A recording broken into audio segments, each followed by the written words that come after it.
Bonjour à toutes et à toutes, bienvenue sur ce premier tuto Design Help. Aujourd'hui nous allons voir l'effet Orton sous Photoshop. L'effet Orton est un procédé de mise en valeur des images dans lequel nous allons superposer deux photos identiques d'une même scène mais avec des expositions différentes.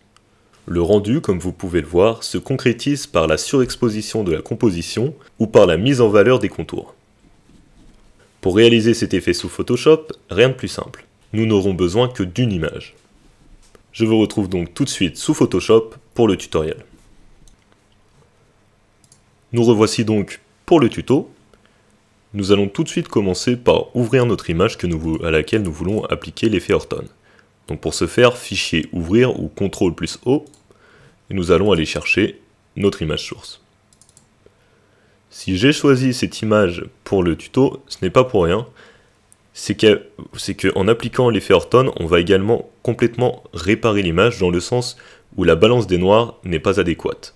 En effet, comme vous vous en rendez compte, les parties qui devraient être noires sur cette photo sont en fait grises.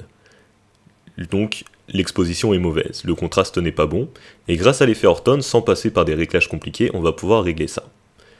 Donc, une fois que nous avons ouvert notre image, nous avons un calque qui est notre image, que nous allons devoir dupliquer. Pour ce faire, nous allons appliquer un clic droit sur le calque et dupliquer le calque.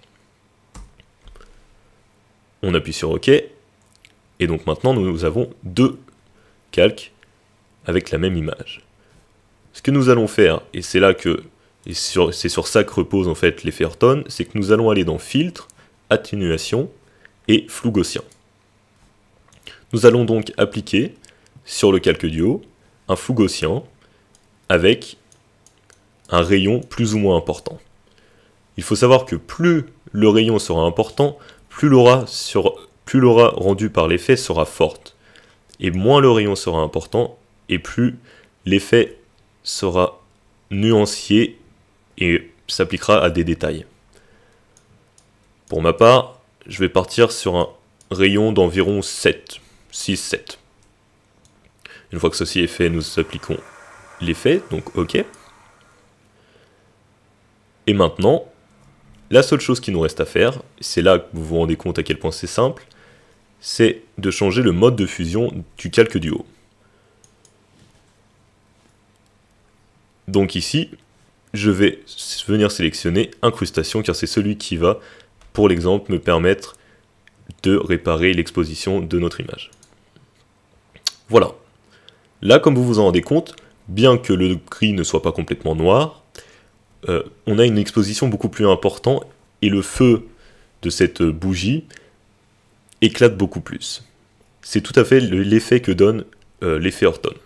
On peut également remarquer au niveau des doigts qu'on a une espèce de petite aura, et c'est également l'effet que donne l'effet Orton. Donc c'est un super effet qui est facilement utilisable, comme vous le voyez, ça prend 10 secondes à faire, et ça rend extrêmement bien. Alors bien sûr, on peut pousser les détails un peu plus loin en allant également régler l'exposition, les niveaux, les courbes de notre image, ou même la teinte, mais c'est à vous de voir, moi je veux vous donner la base simplement. Donc voilà pour cet effet Orton, tout simplement. C'était une petite première vidéo, histoire de bien commencer. J'espère que ça vous aura plu, et je vous dis à la prochaine pour un nouveau tuto.